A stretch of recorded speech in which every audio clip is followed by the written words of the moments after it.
আজি আমি আলোচনা ইয়াৰে আমি এটা যোৱা পাঠত আলোচনা কৰিছিলো আজি আমি ৰৈ যোৱা অংশখিনি মুদ্ৰণ বা সামগ্ৰীসমূহ আমি চালো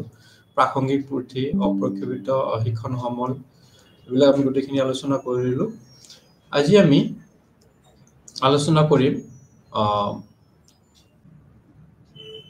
সমল ইয়াতে আমি আলোচনা কৰিম তাতে কোৱা হৈছে কি যে নক্সা চিত্ৰ বা ৰেখা চিত্ৰ নক্সা চিত্ৰ বা ৰেখা চিত্ৰ নক্সা চিত্ৰ হল আমি যেতিয়া কোনো এটা বিষয় অতি সহজকৈ উপস্থাপন কৰিব বিচাৰো শিক্ষক এজনে যেতিয়া সহজে ৰেখা চিত্ৰৰ জৰিয়তে শিক্ষাৰ্থীসকলক বোধগম্য কৰি তুলিব পাৰে নক্সা চিত্ৰৰ ইয়াতে আৰু কোৱা হৈছে কি যে নক্সা চিত্ৰ যেতিয়া ব্যৱহাৰ কৰা হ'ব নক্সা চিত্ৰ ব্যৱহাৰৰ সময়ত সদায় সেই বিষয়টোৰ লগত ইয়াৰ প্ৰাসংগিকতা কেনে বা সফা দুই প্ৰকাৰ হ'ব পাৰে ই হস্ত নিৰ্মিত হ'ব পাৰে ডিজাইনটো বা সেই নক্সাটো কেতিয়াবা শিক্ষকজন নিজে সেইখিনি কি কৰিব পাৰে নিৰ্মাণ কৰিব পাৰে বা কেতিয়াবা যদি অলপ তেনেকুৱা ধৰণৰ বিষয় হয় অলপ টান বিষয় হয় তেতিয়াহ'লে সেইখিনি অধিক স্পষ্ট ৰূপত তুলিবৰ কাৰণে ফুটাই তুলিব তেতিয়া কিছুমান সাৱধানতা অৱলম্বন কৰাটো অতি প্ৰয়োজন প্ৰথমে কোৱা হৈছে ইয়াৰ ব্যৱহাৰযোগ্যতা কেনেকুৱা ব্যৱহাৰযোগ্যতা অৰ্থাৎ মই যোনটো অলপ আগতে ক'লো যে সেই বিষয়টোৰ লগত সেই ৰেখাচিত্ৰ বা সেই নক্সা চিত্ৰটোৰ কিমানখিনি যোনটো ৰেখাচিত্ৰ শিক্ষকজনে নিৰ্মাণ কৰি উলিয়াইছে বা ছপা এখন ৰেখাচিত্ৰ ব্যৱহাৰ কৰিছে সেইখিনি কি দূৰৰ পৰা দেখিব পৰা দূৰৰ পৰা তাক স্পষ্ট ৰূপত চাব পৰাকে সেই ৰেখাচিত্ৰখন নিৰ্ধাৰণ কৰিব লাগিব এইখিনি ব্যৱহাৰ সময়ত সেই দিকটোৰ ওপৰত গুৰুত্ব দিব লাগিব যাতে সকলো শিক্ষাৰ্থীয়ে তাক স্পষ্ট ৰূপত সঠিক পৰিমাণৰ এটা ৰেখাচিত্ৰ শিক্ষকজনে নিৰ্ধাৰণ কৰিব লাগিব ইয়াতে কোনটো বিষয়ৰ লগত কেনে ধৰণৰ ৰেখাচিত্ৰ প্ৰয়োগ কৰিব পাৰি সেইটো কথা কোৱা হৈছে তাৰ পিছত ইয়াতে কোৱা হৈছে যে শিক্ষাৰ্থীসকল কিমান যদি বহুত বেছি সংখ্যক শিক্ষাৰ্থী আছে তেতিয়াহ'লে আমি সৰু ৰেখা নক্সা চিত্ৰ বা ৰেখাচিত্ৰ যদি আমি চিত্ৰসমূহ নিৰ্বাচন কৰিম তেতিয়া তাৰ সঠিক ৰূপত আমি তাক নিৰ্বাচন কৰি উলিয়াব লাগিব যদি সঠিক ৰূপত নিৰ্বাচন কৰিব নোৱাৰো তেতিয়াহ'লে সেই ৰেখাচিত্ৰ শিক্ষাৰ্থীসকলক উপকৃত কৰিব নোৱাৰে তাৰ পিছত কোৱা হৈছে বৰ্ণনা যিখিনি ৰেখাচিত্ৰ যিখিনি নক্সা আমি শিক্ষাৰ্থীসকলক দেখুৱাম তাক সঠিক গতি ৰাখি যেতিয়া নক্সা চিত্ৰটো উপস্থাপন কৰা হ'ব তেতিয়া অধিক আকৰ্ষণীয় ৰূপত তাক কি কৰিব লাগিব সাজি উলিয়াব লাগিব আকৰ্ষণীয় ৰূপত তাক দেখুৱাব লাগিব যাতে শিক্ষাৰ্থীসকলে সেই নক্সা চিত্ৰটোৰ আকৰ্ষণীয়তা গুণৰ আধাৰত সেই নক্সা চিত্ৰটোৰ প্ৰতি মনোযোগ দিব পাৰে আৰু মনোযোগ দি নক্সা চিত্ৰ অন্তৰালত দিব পাৰে যদি নক্সা চিত্ৰটো আকৰ্ষণীয় নহয় তেতিয়াহ'লে শিক্ষাৰ্থীসকল তাৰ প্ৰতি কি নহব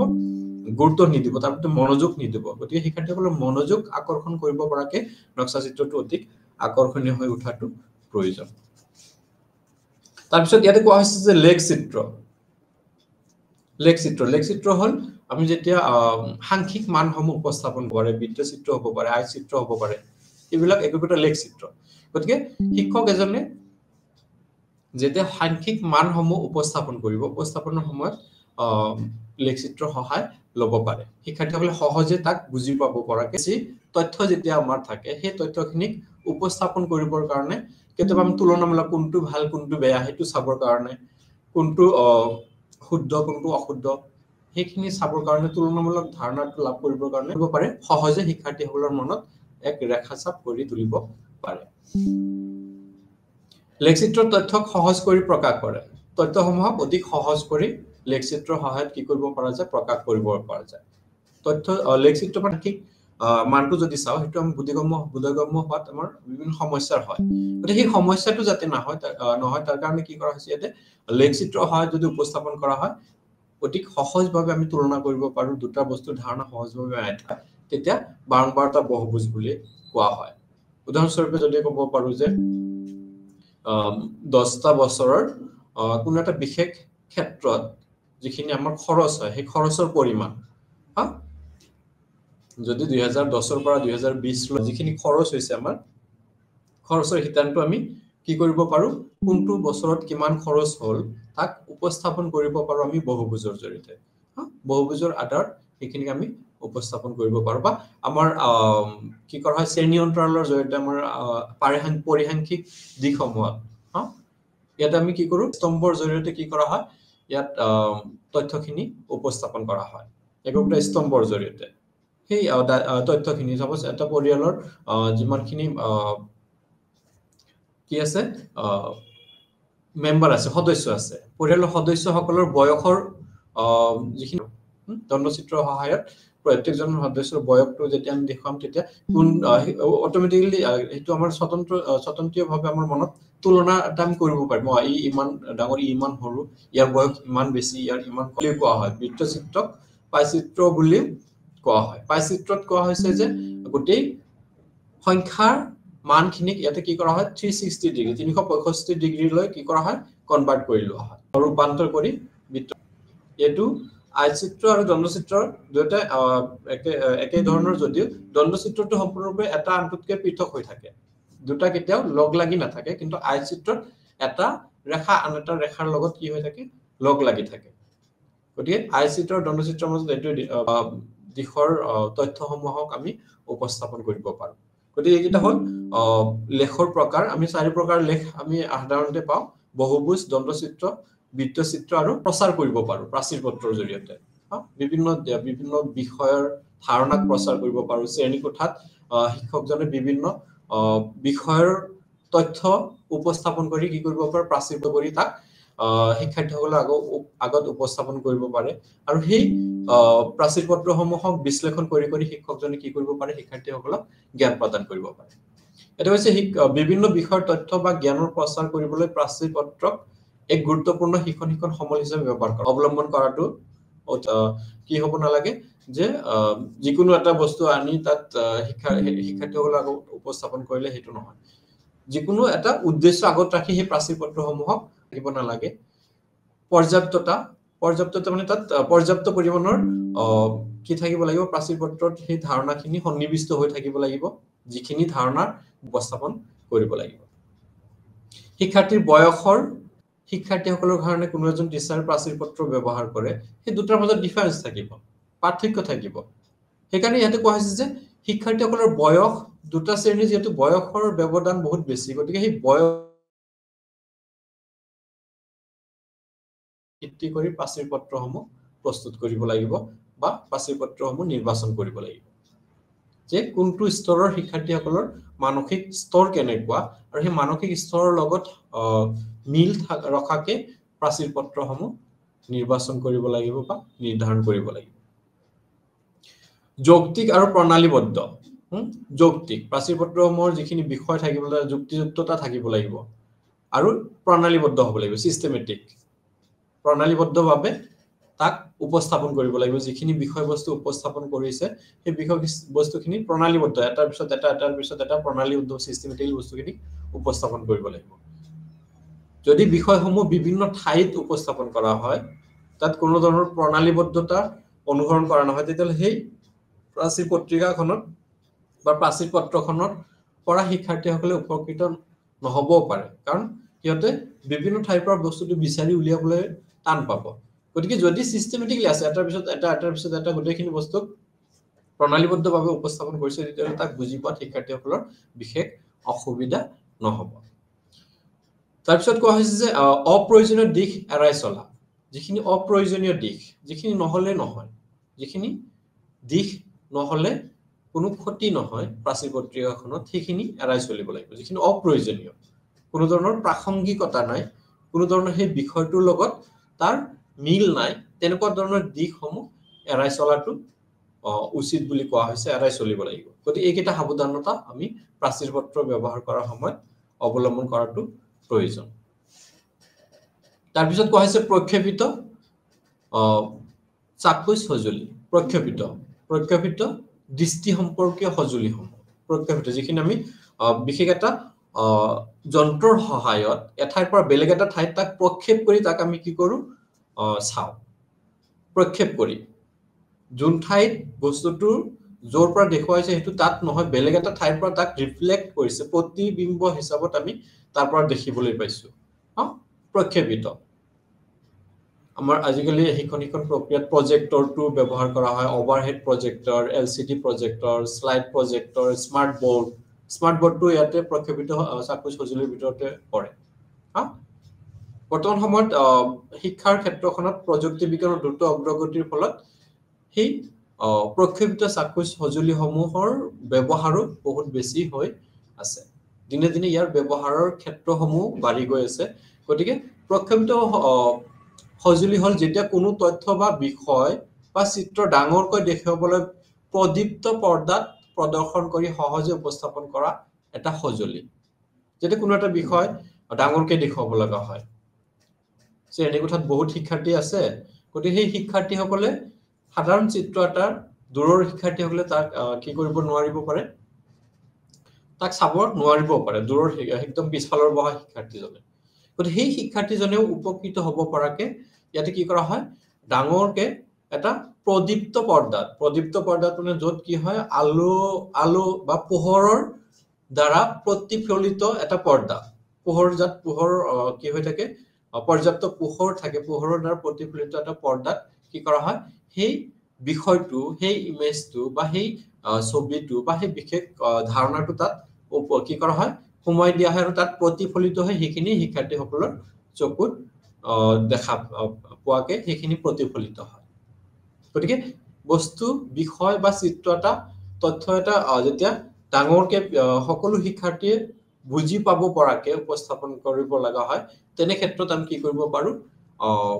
প্ৰক্ষেপিত সঁজুলিৰ সহায় ল'ব পাৰো প্ৰক্ষেপিত সঁজুলিসমূহ যেনেকৈ ইয়াতে কোৱা হৈছে যে অভাৰহেড প্ৰজেক্টৰ এইটো এটা পোহৰৰ জৰিয়তে কি কৰা হয় তথ্যখিনিক প্ৰতিফলিত কৰা হয় পোহৰৰ জৰিয়তে এলচিডি প্ৰজেক্টৰ এইটো এটা স্লাইড প্ৰজেক্টৰ স্মাৰ্ট বোৰ্ডত কম্পিউটাৰ কানেক্ট হৈ থাকে আৰু কি হৈ থাকে সেই স্মাৰ্ট বোৰ্ডত কি কৰা হয় এটা পোহৰৰ জৰিয়তে তাক প্ৰতিফলিত কৰি তথ্যখিনি উপস্থাপন কৰা হয় গতিকে এই দিশসমূহ পৰিচালনা কৰিবৰ কাৰণে কিহৰ প্ৰয়োজন হয় আমাক কিছুমান বিশেষ সুবিধাৰ প্ৰয়োজন হয় যেনেকৈ বৈদ্যুতিক শক্তিৰ প্ৰয়োজন হয় তাৰপিছত বিভিন্ন আহিলাসমূহ লাগিব যেনেকৈ কম্পিউটাৰ লাগিব বা তেনেকুৱা ধৰণৰ কিছুমান আহিলাৰ প্ৰয়োজন হয় প্ৰক্ষেপিত চাক্ষুষ সঁজুলিসমূহৰ কাৰণে বিশেষ কিছুমান সুবিধাৰ প্ৰয়োজন নহয় যদি সুবিধাখিনি নাই তেতিয়াহ'লে আমি প্ৰক্ষেপিত চাক্ষুষ সঁজুলিসমূহ ব্যৱহাৰ কৰিব নোৱাৰো প্ৰক্ষেপিত চাক্ষুষ সঁজুলিসমূহৰ জৰিয়তে কি কৰা হয় তথ্যসমূহক এটা প্ৰদীপ্ত পৰ্দাত প্ৰতিফলিত কৰি তাৰ পৰা তথ্যখিনি শিক্ষাৰ্থীসকললৈ কি কৰা হয় উপস্থাপন কৰা হয় এটা পোনপটীয়াকৈ সেইখিনি উপস্থাপন নকৰি এটা বেলেগ ঠাইৰ পৰা তাক প্ৰক্ষেপিত কৰি সেই ঠাইত বস্তুখিনি সেই পৰ্দাত বস্তুখিনিক কি কৰা হয় প্ৰদৰ্শন কৰা হয় প্ৰক্ষেপিত সঁজুলিৰ বাবে বৈদ্যুতিক শক্তিৰ প্ৰয়োজন যোনটো মই অলপ আগতে ক'লো যে বিশেষ কিছুমান সুবিধাৰ প্ৰয়োজন হয় বৈদ্যুতিক শক্তিৰ প্ৰয়োজন হয় যদি বৈদ্যুতিক শক্তি নাথাকে তেতিয়াহ'লে আমি প্ৰক্ষেপিত চাক্ষুষ সঁজুলিসমূহ প্ৰদৰ্শন কৰিব নোৱাৰো বা ব্যৱহাৰ কৰিব নোৱাৰো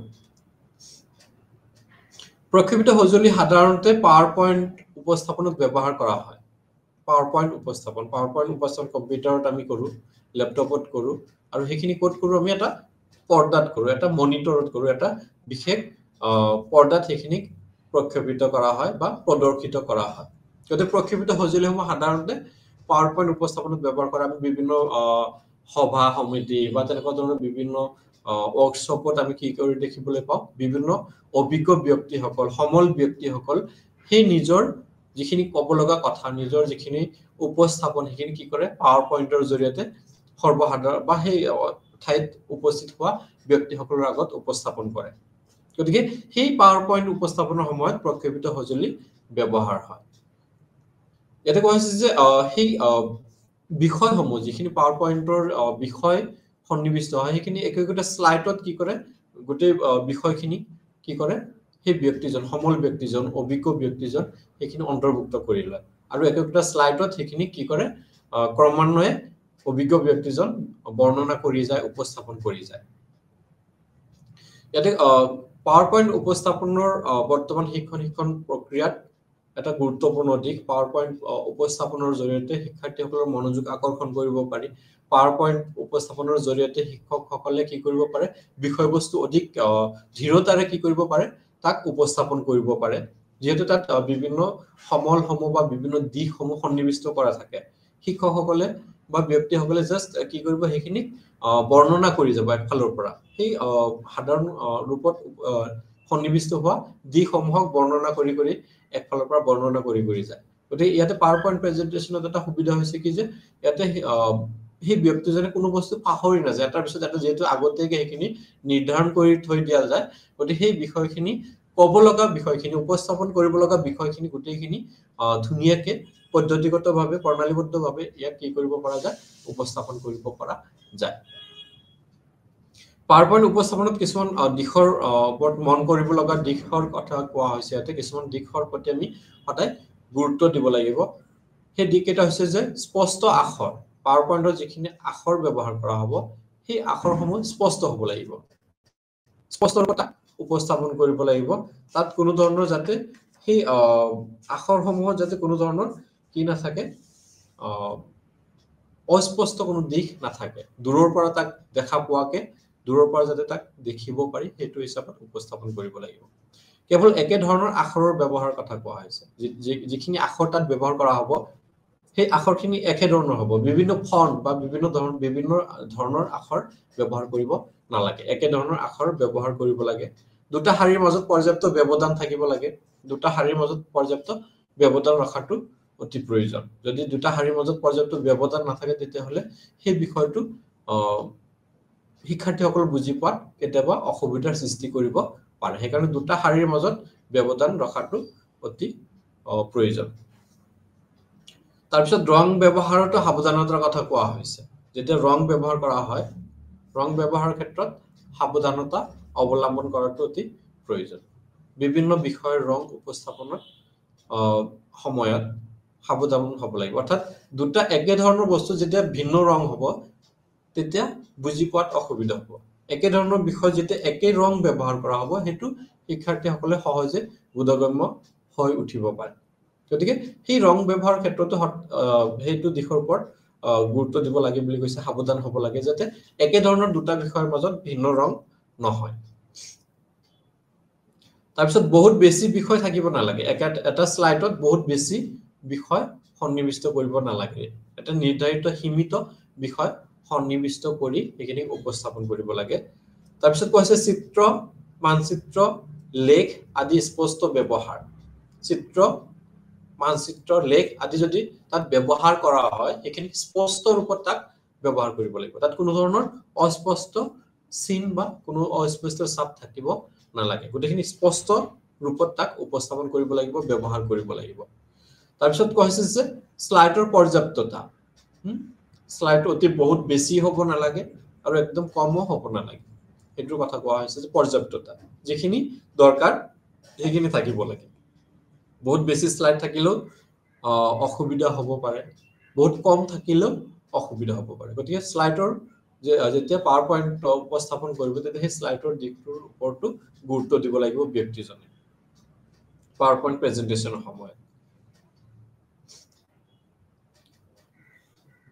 তাৰপিছত যেতিয়া শ্লাইডৰ কথা আহিলে তেতিয়া শ্লাইডৰ ব্যৱহাৰৰ কিছুমান দিশ বা কিছুমান নিৰ্ধাৰণী দিশৰ কথা কোৱা হৈছে। যেতিয়া শ্লাইড প্ৰস্তুত কৰিব এজন ব্যক্তিয়ে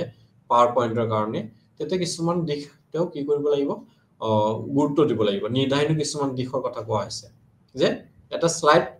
প্ৰস্তুত কৰোঁতে এটা পাৱাৰ পইণ্টত বহুতকেইটা শ্লাইড থাকিব, তাৰে এটা শ্লাইডৰ কথা কোৱা হৈছে। ইয়াতে এটা শ্লাইডৰ কথা কোৱা হৈছে, যেতিয়া শ্লাইডটো কি কৰিব প্ৰস্তুত কৰি উলিয়াব তেতিয়া কোৱা হৈছে যে বহুত তথ্য উপস্থাপন কৰিবলৈ বিচাৰিলে আমি কি কৰিব পাৰোঁ, শ্লাইডৰ ব্যৱহাৰ কৰিব পাৰোঁ। যেতিয়া আমাক বিভিন্ন ধৰণৰ বিষয় একে সময়ত উপস্থাপন কৰিব লাগে, বিভিন্ন তথ্য আমাক উপস্থাপন কৰিব লাগে, সাপোজ কোনো এটা বস্তুৰ প্ৰকাৰ, সেই দুটা প্ৰকাৰ আছে, তাৰ অধীনত আৰু কেইবাটাও প্ৰকাৰ আছে, সেই বস্তুখিনিক যেতিয়া আমি ভিন্ন তথ্যসমূহ বহুত তথ্য এটা সহজ ৰূপত উপস্থাপন কৰিব বিচাৰো তেতিয়া আমি শ্লাইডৰ ব্যৱহাৰ কৰিব পাৰোঁ। তাৰপিছত কোৱা হৈছে চিত্ৰ, ভিডিঅ', লেখ আদিৰ জৰিয়তে উপস্থাপন কৰিব বিচাৰিলে, যেতিয়া আমি কোনো শিক্ষণীয় বিষয়সমূহ চিত্ৰৰ জৰিয়তে উপস্থাপন কৰিব বিচাৰো, শিক্ষণীয় বিষয়সমূহ ভিডিঅ'ৰ জৰিয়তে আমি উপস্থাপন কৰিব বিচাৰো, শিক্ষণীয় বিষয়সমূহ যে লেখ আদিৰ জৰিয়তে উপস্থাপন কৰিব বিচাৰো, তেনে ক্ষেত্ৰত আমি শ্লাইডৰ ব্যৱহাৰ কৰিব লাগে। তেনে ক্ষেত্ৰত শ্লাইডে আমাক এটা গুৰুত্বপূৰ্ণ ভূমিকা পালন কৰা বুলি আমি ক'ব পাৰোঁ। তাৰপিছত কৈছে একেলগে প্ৰাসংগিক তথ্যৰ উপস্থাপন কৰিব বিচাৰিলে, একেলগে প্ৰাসংগিক যোনখিনি তথ্য উপস্থাপন কৰিব বিচৰা হৈছে তাৰ লগত প্ৰাসংগিক বিভিন্ন তথ্যসমূহ বিভিন্ন তথ্যসমূহ উপস্থাপন কৰিব বিচাৰিলে তেতিয়াও স্লাইডৰ ব্যৱহাৰ কৰিব পাৰে তাৰ পিছত ভিডিঅ'ৰ সহায়ত তথ্যক উপস্থাপন কৰিব পাৰি ভিডিঅ'ৰ সহায়ত বিভিন্ন ভিডিঅ' মানে এটা কোৱা হৈছে কি যে শিক্ষণীয় বিষয়সমূহৰ লগত সম্পৰ্কিত ভিডিঅ'ৰ কথা কোৱা হৈছে যেটি ভিডিঅ' নহয় যোনটো বিষয় শিক্ষকজনে শিকাব বিচাৰিছে সেই বিষয়টোৰ লগত সম্পৰ্কিত যিখিনি ভিডিঅ' থাকে ভিডিঅ' আমি আজিকালি বিভিন্ন ক্ষেত্ৰৰ পৰা লাভ কৰোঁ বিভিন্ন সোৰ্সৰ পৰা উৎসৰ পৰা আমি লাভ কৰোঁ গতিকে সেই ভিডিঅ'সমূহৰ সহায়ত যেতিয়া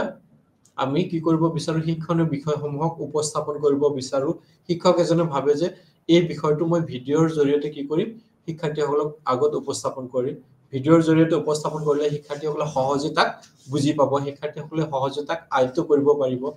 ভিডিঅ'ৰ জৰিয়তে উপস্থাপন কৰিলে শিক্ষাৰ্থীসকলৰ মনোযোগ আকৰ্ষণ কৰিব পৰা যায় গতিকে শিক্ষক এজনে যদি সেই দিকটো ভাবে যে ভিডিঅ'ৰ জৰিয়তে উপস্থাপন কৰিব তেতিয়াহলে তেওঁ স্লাইডৰ ব্যৱহাৰ কৰিব পাৰে বা স্লাইডৰ জৰিয়তে সেইখিনি উপস্থাপন কৰিব পাৰে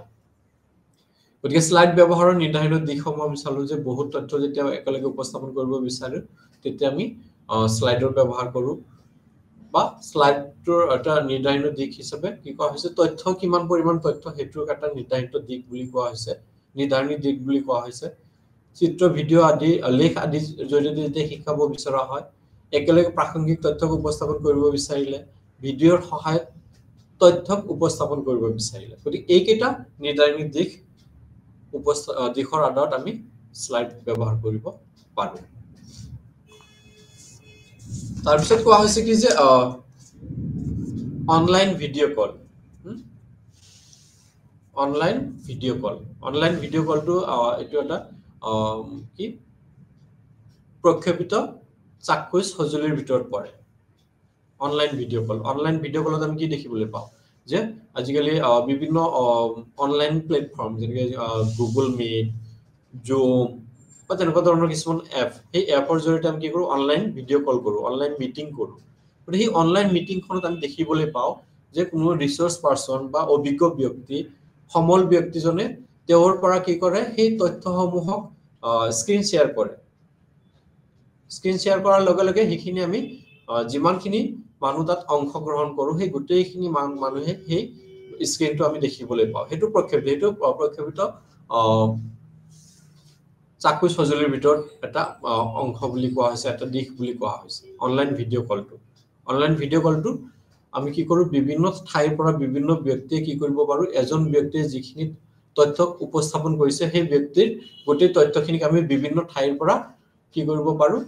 দেখিব পাৰো শুনিব পাৰো গতিকে অনলাইন ভিডিঅ' কলৰ জৰিয়তে তথ্য প্ৰক্ষেপণ কৰি অংশগ্ৰহণ কৰা সকলোকে সামৰি ল'ব পৰা এটা দিশ হৈছে কি প্ৰক্ষেপিত চাক্ষুষ সঁজুলি হৈছে অনলাইন ভিডিঅ' কল বিভিন্ন ব্যক্তিয়ে বিভিন্ন ঠাইৰ পৰা অনলাইন ভিডিঅ' কলৰ জৰিয়তে বিভিন্ন অভিজ্ঞ ব্যক্তিৰ যিখিনি তথ্যৰ প্ৰচাৰণ তথ্যৰ উপস্থাপন এইখিনি আয়ত্ত কৰিব পাৰে লাভ কৰিব পাৰে নিজৰ এন্ড্ৰইড ফোনটোৱে হওক বা নিজৰ ডেস্কটপটোৱে হওক যোনে য'ৰ পৰা খুলিছে ল্যাপটপে হওক তাৰ পৰা সেইখিনি কি কৰিব পাৰে চাব পাৰে গতিকে ইয়াতে সেই অভিজ্ঞ ব্যক্তিজনে যেতিয়া তাৰ পৰা তথ্যখিনিক কি কৰি আছে ফোকাস কৰি আছে উপস্থাপন কৰি আছে গতিকে সেইখিনি গোটেই কেইজন ব্যক্তিৰ মোবাইলৰ ডিসপ্লেলৈ সেইখিনি প্ৰক্ষেপিত হৈ আছে jeting.com এটো হেৰি নিচিনা কি কয় গুগল মিটৰ নিচিনা তেনেকুৱা ধৰণৰ এটা হেৰি ব্যৱস্থা ইয়াৰ জৰিয়তে অংশগ্ৰহণকাৰী ব্যক্তিক তথ্যৰ যোগান ধৰা হয় যেনেকৈ আমি গুগল মিট জুম বা তেনেকুৱা মাইক্ৰসফট টিম এইবিলাকৰ জৰিয়তে আমি যেনেকৈ কি কৰোঁ বিভিন্ন বিষয়ৰ ওপৰত আমি কি কৰোঁ তথ্যৰ যোগান ধৰো অংশগ্ৰহণকাৰী ব্যক্তিসকলক আমি তথ্যৰ যোগান ধৰো ঠিক তেনেকৈ জিটিংও তেনেকুৱা ধৰণৰ এটা এপ বা তেনেকুৱা ধৰণৰ এটা ব্যৱস্থা অনলাইন ভিডিঅ' কল বা অনলাইন তথ্য সঞ্চাৰণ কৰা এটা প্লেটফৰ্ম এটা ক্ষেত্ৰ তাৰপিছত জুমৰ কথা আমি সকলোৱে জানো অনলাইন কলিং ইয়াতে আমি দেখিবলৈ পাওঁ অনলাইন বিভিন্ন বিষয়ৰ মিটিং হওক অনলাইন বিভিন্ন বিষয়ৰ ওপৰত আলোচনাই হওক কনফাৰেন্সে হওক এইখিনি জুমৰ জৰিয়তে হয় ঠিক তেনেকৈ গুগল মিটৰ সেই একে জুমৰ নিচিনা এটা মাইক্ৰসফট টিমো তেনেকুৱা ধৰণৰ এটা ব্যৱস্থা তাৰপিছত শ্ৰৱণ বা শ্ৰাব্য সমলসমূহ এইখিনি সময়ত আমি যিখিনি দেখিলো এইখিনি কি দৃষ্টি সম্পৰ্কীয় চাক্ষুষক আমি প্ৰক্ষেপিত দুটা ভাগত আমি আলোচনা কৰিলো এতিয়া আমি আলোচনা কৰিম শ্ৰৱণ বা শ্ৰাব্য সমল ইয়াতে কি দেখা নাযায় বস্তুখিনি দেখা নাযায় কিন্তু শুনা কাণেৰে শুনি আমি তথ্যখিনি আহৰণ কৰো যিখিনি চাক্ষুষ ভিজুৱেল সেইখিনি আমি দেখি তথ্যখিনি লাভ কৰো ইয়াতে দেখি নহয় ইয়াতে আমি শুনিহে কাণৰ জৰিয়তে শুনিহে আমি কি কৰো তথ্যখিনি সংগ্ৰহ কৰো ভিজুৱেলটো কেৱল আমি চকুৰে দেখা পাই তথ্যখিনি লাভ কৰো ধাৰণাখিনি লাভ কৰো কিন্তু শ্ৰৱণ বা শ্ৰাব্য সমলত ইয়াতে শুনা জৰিয়তে কাণেৰে শুনি আমি কি কৰো তথ্যখিনি লাভ কৰো চকুৰে দেখাৰ হলনি কাণেৰে শুনা আহিলা সমূহক শ্ৰৱণ সমল বুলি কোৱা হয় দেখাৰ হলনি যেতিয়া আমি জড়িত হৈ থাকে দেখাৰ লগত কেৱল আমাৰ চকু ইন্দ্ৰিয়টো জড়িত হৈ থাকে শ্ৰাব্যৰ লগত বা শ্ৰৱণৰ লগত আমাৰ কেৱল কাণ ইন্দ্ৰিয়টো জড়িত হৈ থাকে কিন্তু দৃশ্য শ্ৰাব্যত কি থাকে আমাৰ চকু কাণ দুয়োটা একেলগে এক্টিভ হৈ থাকে জড়িত হৈ থাকে কাৰণে সেই তথ্যখিনিক অধিক নিৰ্ভৰযোগ্য অধিক গ্ৰহণযোগ্য বুলি বিবেচনা কৰা হয় দেখা যায় যে দৃশ্য সঁজুলিসমূহত বা সমলসমূহত বিভিন্ন সময়ত যি দেখা পাইছিল পাহৰি যায় বা শ্ৰাব্য সমলত কিছুমান বস্তু শুনিছিলে কি আছিলে পাহৰি যায় কিন্তু দৃশ্য শ্ৰাব্য দুটা যদি একেলগে হয় তেতিয়াহ'লে যদিও চকুৰ পৰা লাভ কৰা তথ্যটো আমি পাহৰি যাওঁ কিন্তু কাণৰ পৰা শুনা তথ্যটো আমাক সেইখিনি কি কৰি দিব সেই গেপটো ফুলফিল কৰি দিব সেই ব্যৱধানটো সম্পূৰ্ণ কৰি দিব গতিকে দৃশ্য শ্ৰাব্য সঁজুলি সেইটো এটা এডভান্টেজ এটা এটা সুবিধা যে একাধিক ইন্দ্ৰিয় ইয়াৰ লগত জড়িত হৈ থকাৰ কাৰণে ইয়াৰ পৰা তথ্যখিনি অতি সোনকালে আমি কি কৰিব পাৰো আহৰণ কৰিব পাৰো দীৰ্ঘ সময়ৰ কাৰণে আমাৰ মনত সংৰক্ষণ কৰি ৰাখিব পাৰো দৃশ্য শ্ৰাব্য শিক্ষণ সমলসমূহে একেলগে শ্ৰৱণ আৰু দৰ্শনৰ সুবিধা দিয়ে দুটা একেলগে সেই দুটা সুবিধা দিয়ে এই দৃশ্য শ্ৰাব্য শিক্ষণ সমলসমূহত একাধিক ইন্দ্ৰিয় জড়িত হৈ থাকে যোনটো মই অলপ আগতে ক'লো একাধিক ইন্দ্ৰিয় জড়িত হৈ থাকে কাৰণে ইয়াক বহুলভাৱে ব্যৱহাৰ কৰা হয় একাধিক ইন্দ্ৰিয় ইয়াৰ লগত জড়িত হৈ থাকে সেইকাৰণে ইয়াক বহুলভাৱে ইয়াক ব্যৱহাৰ কৰি থকা যায় গতিকে দৃশ্য শ্ৰাব্য সঁজুলি বা সমলসমূহৰ এটা এটা সুবিধা যে ই একাধিক ইন্দ্ৰিয়ক অন্তৰ্ভুক্ত কৰে যাৰ কাৰণে তথ্যৰ অধিক নিৰ্ভৰযোগ্য ৰূপত আমি লাভ কৰিব পাৰো আৰু দীৰ্ঘ সময়ৰ কাৰণে আমি ধৰি ৰাখিব পাৰো তাৰপিছত কৈছে দৃশ্য শ্ৰাব্য শিক্ষণ সমলসমূহ ইয়াতে কোৱা হৈছে যে কোনবিলাক দৃশ্য শ্ৰাব্য শিক্ষণ সমল দূৰদৰ্শন আমি টেলিভিছনৰ যিখিনি প্ৰগ্ৰাম আমি দেখিবলৈ পাওঁ যিখিনি আমি প্ৰগ্ৰাম দেখো সেইখিনি আকৌ শুনিও আছো আমি কাণেৰে শুনি আছো চকুৰে দেখি আছো আলোচনা এটা আমি দেখিও আছো শুনিও আছো তাতে দূৰদৰ্শন কেন্দ্ৰসমূহে বিভিন্ন ধৰণৰ প্ৰগ্ৰাম বা তেনেধৰণৰ অনুষ্ঠান আয়োজন কৰে য'ত একাধিক ব্যক্তিয়ে আলোচনা কৰে সেই আলোচনাটো আমি চকুৰে দেখিও আছো শুনিও আছো গতিকে সেইটো আমাক নিশ্চিত ৰূপত বেছি গুৰুত্বপূৰ্ণ তথ্য প্ৰদান কৰিবলৈ সক্ষম হ'ব তাৰপিছত কৈছে দৃশ্য শ্ৰাব্য শিক্ষণ সমলসমূহ সেই সমলসমূহৰ আৰু এটা সমল হৈছে কি যে পৰিকলন যন্ত্ৰ যাক আমি কম্পিউটাৰ বুলি কওঁ পৰিকলন যন্ত্ৰত কি কৰা হয় ইয়াতে বিভিন্ন অনুষ্ঠান বিভিন্ন প্ৰগ্ৰাম এইবিলাক কি কৰা হয় বিভিন্ন ভিডিঅ বিভিন্ন তেনেকুৱা ধৰণৰ দিশসমূহক আমি কম্পিউটাৰ সহায়ত কি কৰো ভিডিঅ সমূহ বা তেনেকুৱা ধৰণৰ দিশসমূহ একফালৰ পৰা বৰ্ণনা কৰি গৈ আছে আৰু সেইখিনি আমি চকুৰে দেখি আছো স্মাৰ্ট বোৰ্ডৰ কথা ইয়াতে কোৱা হৈছে স্মাৰ্ট বোৰ্ডটো সেইখন দৃশ্য শ্ৰাব্যৰ ভিতৰতে পৰে স্মাৰ্ট বোৰ্ডত বস্তুটো কি কৰা হৈছে প্ৰতিফলিত কৰা হৈছে দেখুওৱা হৈছে সমান্তৰভাৱে বক্স বা মাইকটোৰ কি কৰিছে সেইখিনি বৰ্ণনা কৰি গৈ আছে স্মাৰ্ট বোৰ্ডত সেইটো এটা প্ৰভিজন আছে কেৱল দেখুওৱা নহয় তাত কথাখিনি শুনাৰো প্ৰভিজন আছে যদি কোনো এটা বিষয় কোনো এটা কন্টেন্ট যদি কি হৈ আছে তাত দুটা প্ৰভিজন আছে দেখুওৱা শুনোৱা দুটাৰ প্ৰভিজন আছে তেতিয়াহলে স্মাৰ্ট বোৰ্ড আমি ব্যৱহাৰ কৰিব পাৰো স্মাৰ্ট বোৰ্ডৰ জৰিয়তে আমি দেখিব পাৰো তাৰ পৰা শব্দ ওলাই আৰু সেই শব্দখিনি আমি শুনিব পাৰো গতিকে এইখিনি হল শিক্ষণ দৃশ্যশ্ৰাব্য শিক্ষণ শিক্ষণ সমলসমূহ এইখিনিতে দৃশ্যশ্ৰাব্য শিক্ষণ শিক্ষণ সমলসমূহৰ বিষয়ে আলোচনা কৰিব যাওঁতে এটা কথা আমি ক'ব লাগিব যে দৃশ্যশ্ৰাব্য শিক্ষণ শিক্ষণ সমলসমূহ বিশেষকৈ শিক্ষাৰ প্ৰত্যেকটো ক্ষেত্ৰত অতি জনপ্ৰিয়তা লাভ কৰিবলৈ সক্ষম হৈছে কাৰণ ই শিক্ষাৰ্থীসকলৰ বিভিন্ন দিশসমূহৰ আধাৰত কি কৰিব পাৰে তথ্যখিনি উপস্থাপন কৰিব পাৰে অধিক নিৰ্ভৰযোগ্য তথ্য উপস্থাপন কৰিব পাৰে আৰু নিম্ন বুদ্ধিসম্পন্ন শিক্ষাৰ্থীসকলেও ইয়াৰ পৰা বহুত বেছি উপকৃত হ'ব পাৰে সেইকাৰণে ইয়াক অধিক বহুলভাৱে ব্যৱহাৰ কৰা হয় আৰু জনপ্ৰিয়তা লাভ কৰা আমি দেখিবলৈ পাওঁ শিক্ষণ শিক্ষণ সমলৰ চিনাক্তকৰণ আৰু নিৰ্বাচন শিক্ষণ শিক্ষণ সমলৰ চিনাক্তকৰণ আৰু নিৰ্বাচন ইয়াতে কোৱা হৈছে যে আমি যিখিনি শিক্ষণ শিক্ষণ সমল ব্যৱহাৰ কৰিম শ্ৰেণী কোঠাত সেই সমলসমূহ আমি কেনেধৰণে চিনাক্ত কৰিম আৰু কেনেধৰণে নিৰ্বাচন কৰিম কি গুণ বা কাৰ ওপৰত ভিত্তি কৰি আমি তাক চিনাক্তকৰণ কৰিম যে এই বিষয়টোৰ লগত এই শিক্ষণ শিক্ষণ সমলটো কি অতি নিৰ্ভৰযোগ্য গুৰুত্বপূৰ্ণ শিক্ষণ শিক্ষণ সমল আমি তিনিটা ভাগ পালো ইয়াতে প্ৰধানত এটা হ'ল প্ৰক্ষেপিতত তাৰ পিছত আমি পালো কি দৃষ্টি সম্পৰ্কীয় চাক্ষুষক আমি দুটা পালো প্ৰক্ষেপিত অপ্ৰক্ষেপিত দুটা পালো তাৰ পিছত আমি পালো শ্ৰাব্য কেৱল শুনা শ্ৰৱণ যোনটো আৰু এটা পালো আমি দৃশ্যশ্ৰাব্য গতিকে এই গোটেই কেইটা শিক্ষণ শিক্ষণ সমলৰ মাজৰ পৰা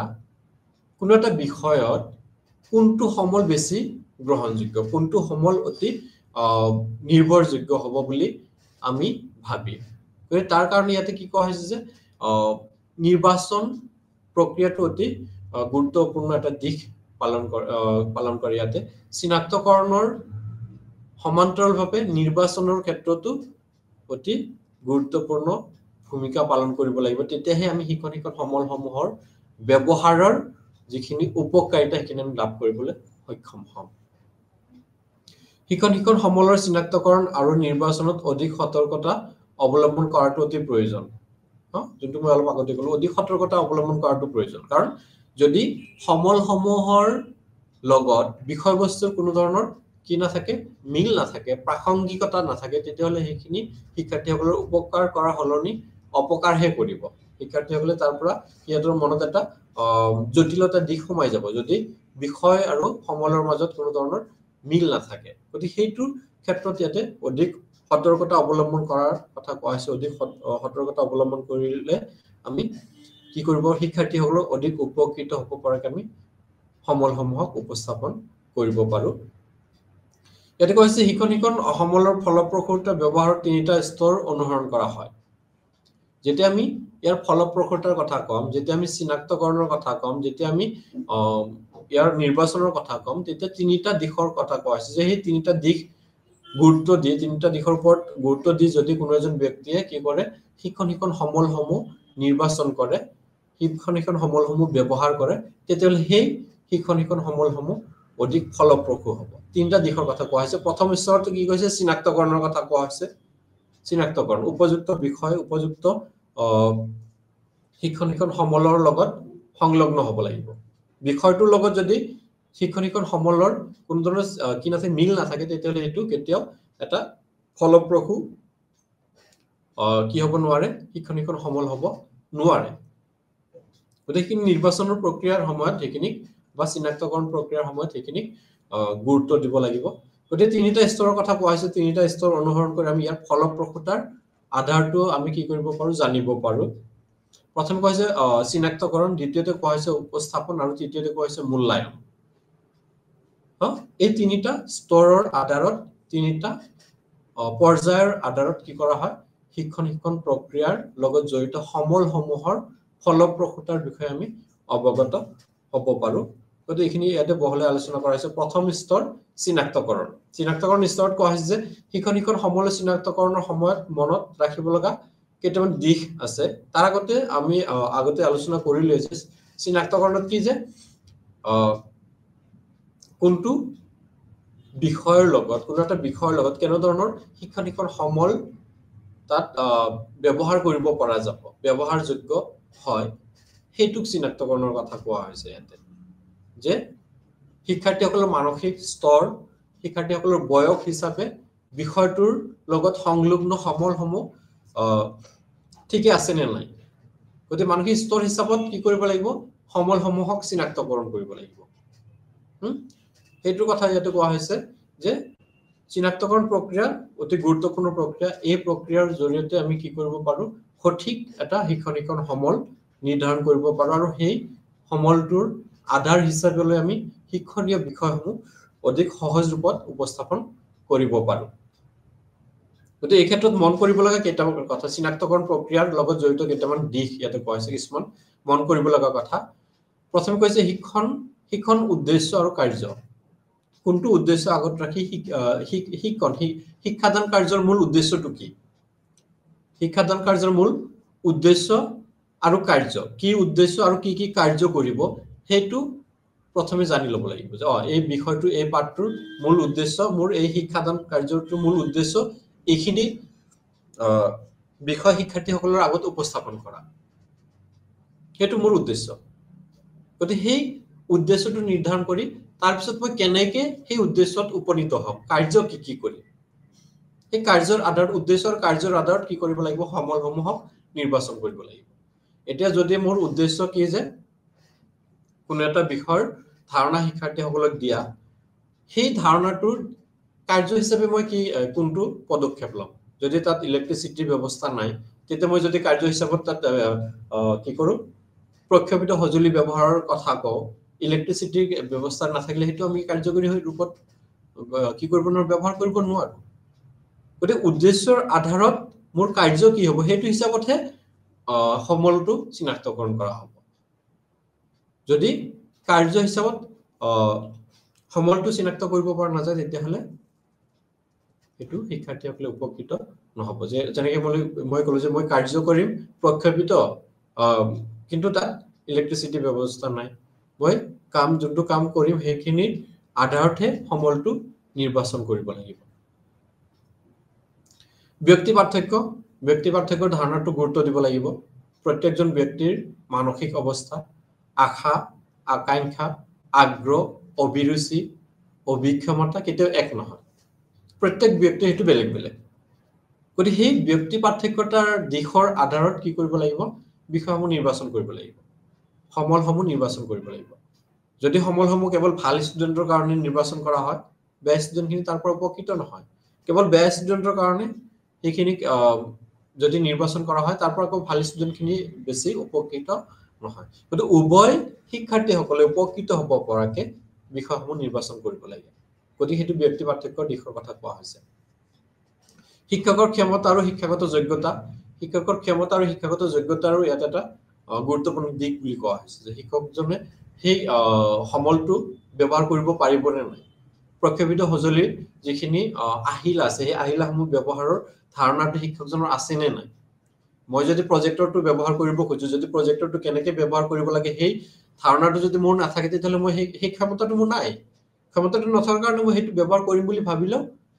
মই কৰিব নোৱাৰো কাৰণ সেইটো মই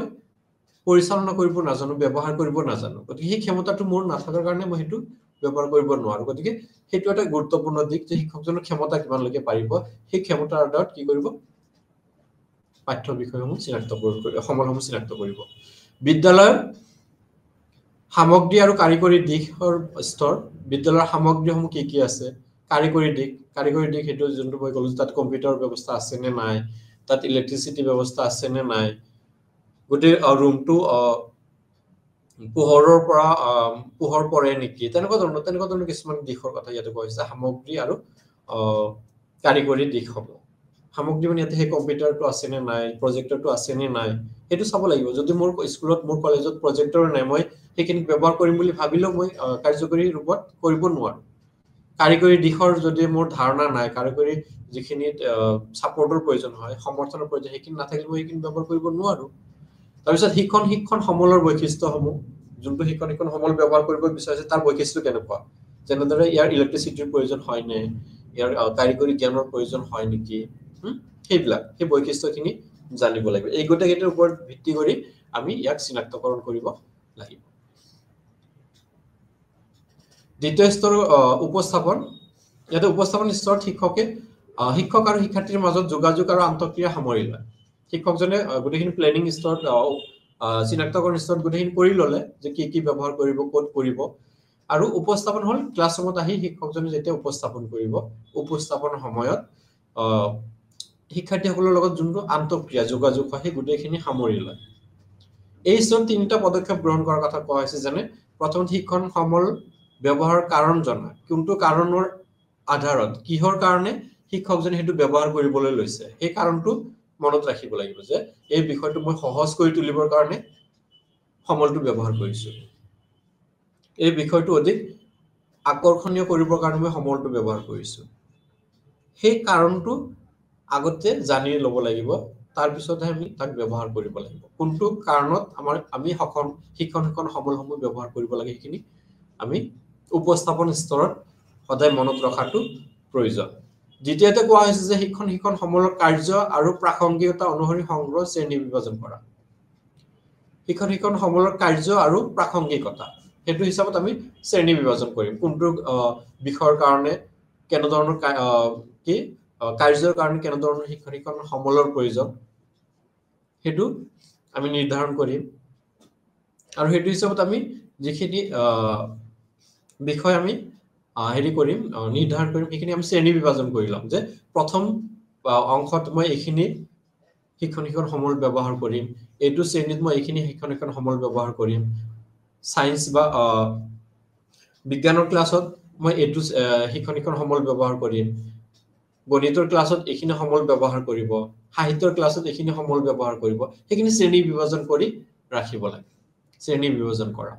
তাৰ পিছত শেষত কোৱা হৈছে সংগৃহীত তথ্যক সংশ্লেষণ কৰি সামৰণি দিয়া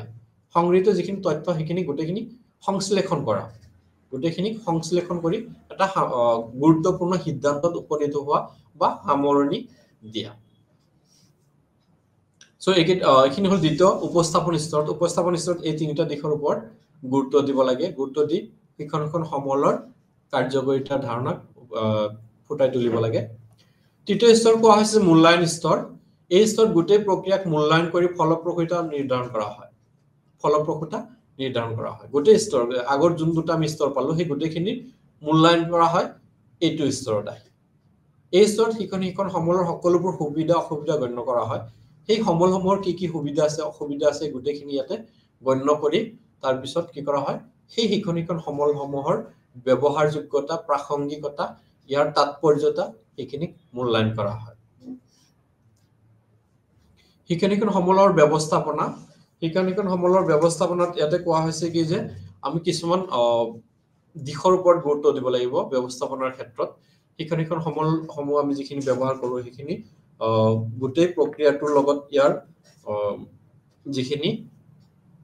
সামঞ্জস্যতা সেইখিনি কেৱল গুৰুত্ব দিলে নহব আমি সেই শিক্ষণ সমলসমূহক উপযুক্তভাৱে আমি তাক মেনেজ কৰিব পৰা হ'ব লাগিব ব্যৱস্থাপনা কৰিব লাগিব আজি মই শিক্ষণ সমল এটা ব্যৱহাৰ কৰিলো নেক্সট মোৰ আৰু নালাগে মই যদি হেতু যেনে তেনে পেলাই থৈ দিলো পেলাই দিলো সপোজ পোষ্টাৰ এটাৰ কথা যদি মই কওঁ প্ৰাচীৰ পত্ৰ এটা আজি মোৰ ক্লাছৰ প্ৰয়োজন আছিল কাৰণে মই হেতু কি কৰিলো ধুনিয়াকে আনিলো ব্যৱহাৰ কৰিলো গতি ব্যৱহাৰ কৰাৰ পিছত মই যদি পেলাই দিও নেক্সট কোনো এটা ক্লাছত প্ৰয়োজন হলে এইখিনি আকৌ নতুনকে বনাব লাগিব গতি যদি মই এইখিনি ধুনিয়াকে ৰাখি দিও পিছত আকৌ লগা হলে তাক উলিয়ালে আকৌ ব্যৱহাৰ কৰিলো নেক্সট পিছৰ বছৰৰ শিক্ষাৰ্থীসকলৰ কাৰণে গতি হেতু ব্যৱস্থাপনা গতিকে শিক্ষণ সমলৰ ব্যৱস্থাপনাত তলত দিয়া দিশসমূহৰ প্ৰতি আমি সদায় গুৰুত্ব দিব লাগিব সতৰ্কতা অৱলম্বন কৰিব লাগিব প্ৰথমে কোৱা হৈছে ব্যৱহাৰৰ বাবে নিৰাপদ এটা স্থান আমি প্ৰথমে নিৰ্ধাৰণ কৰিব লাগিব যে কোনটো স্থানত আমি ইয়াক ব্যৱহাৰ কৰিব পাৰো কোনটো ক্লাছত ব্যৱহাৰ কৰিব পাৰো কোনটো শ্ৰেণীৰ বাবে ইয়াৰ গ্ৰহণযোগ্যতা আছে এই নিৰাপদ স্থান এটা আমি নিৰ্বাচন কৰি ব্যৱহাৰ কাৰণে নিৰ্বাচন কৰিব লাগিব উদাহৰণস্বৰূপে যদি মই প্ৰক্ষেপিত সঁজুলিৰ কথা কওঁ প্ৰক্ষেপিত সঁজুলি একদম চাৰিওফালৰ পৰা প্ৰচুৰ পোহৰ থকা ঠাইত আমি তাক ব্যৱহাৰ কৰিব নোৱাৰো প্ৰক্ষেপিত সঁজুলিৰ কাৰণে যিমান আন্ধাৰ ৰুম হ'ব সিমানেই ভাল গতিকে তেনেকুৱা ধৰণৰ এটা স্থান নিৰ্ধাৰণ কৰাটো প্ৰয়োজন ব্যৱহাৰ কাৰণে এটা নিৰাপদ স্থান নিৰ্ধাৰণ কৰাটো প্ৰয়োজন তাৰ পিছত শিক্ষণ সমলৰ ইয়াতে আৰু কোৱা হৈছে ব্যৱহাৰৰ স্থানৰ সমান্তৰালভাৱে ইয়াতে কোৱা হৈছে সেই বস্তুখিনি আমি ৰখাৰো এটা স্থানৰ প্ৰয়োজন হ'ব উপযুক্ত ঠাইত আমি তাক ৰাখিব লাগিব শিক্ষাৰ্থীসকলে সকলোৱে দেখা পোৱাকে সকলো শিক্ষাৰ্থীৰ চকুত পৰাকে সেইখিনিক আমি ব্যৱহাৰ কৰিব লাগিব শিক্ষণ সমলৰ আৱৰণে ঢাকি ৰাখিব লাগে সেইখিনি সমল হ'ব সাপোজ মই কম্পিউটাৰটোৰ কথাই কওঁ প্ৰজেক্টৰটোৰ কথাই কওঁ বা মানচিত্ৰৰ কথাই কওঁ গ্লোবৰ কথাই কওঁ গ্লোবখনৰ কথাই কওঁ সেইখিনি এবাৰ ব্যৱহাৰ কৰাৰ পিছত যেতিয়া থৈ দিম ধুনীয়াকে এটা আৱৰণেদি ঢাকি ৰাখিব লাগে যাতে বেয়া নহয় সুসংগঠিত ৰূপত ৰাখিব লাগে গোটেইখিনি বস্তু সুসংগঠিত ৰূপত এৰেঞ্জ কৰি ৰাখিব লাগে বিশৃংখল ৰূপত ৰাখিব নালাগে পদ্ধতিগতভাৱে সুসংগঠিত ৰূপত তাক উপস্থাপন কৰিব লাগে যেতিয়া য'ত প্ৰয়োজন হৈছে লগে লগে উলিয়াই আনিব পৰা যায় ধুনীয়াকে ৰাখিব লাগে তাৰ পিছত কোৱা হৈছে যে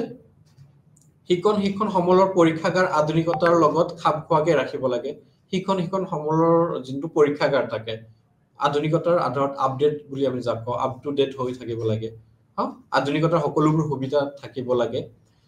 তাৰ পিছত ইয়াতে কোৱা হৈছে যে শিক্ষণ সমলৰ ব্যৱহাৰৰ ক্ষেত্ৰত আমি সেই পৰীক্ষাগাৰৰ বিভিন্ন দিশসমূহৰ ওপৰত গুৰুত্ব দিব লাগে যেহেতু শিক্ষণ সমল আৰু আধুনিকতাৰ লগত এটা অতি নিবিড় সম্পৰ্ক আছে গতিকে আধুনিকতাৰ আধাৰত পৰীক্ষাগাৰটো প্ৰস্তুত কৰি তোলাটো অতি প্ৰয়োজন তাৰ পিছত কোৱা হৈছে মাজে সময়ে শিক্ষণ সমলসমূহ পৰীক্ষা কৰি থাকিব লাগে মাজে সময়ে শিক্ষণ সমলসমূহ পৰীক্ষা কৰি থাকিব লাগে সেইটো কাৰ্যক্ষম হৈ আছে নে নাই কাম কৰি আছে নে নাই মাজে সময়ে এনে প্ৰয়োজন নাথাকিলেও কি কৰিব লাগিব শিক্ষকজনে তাক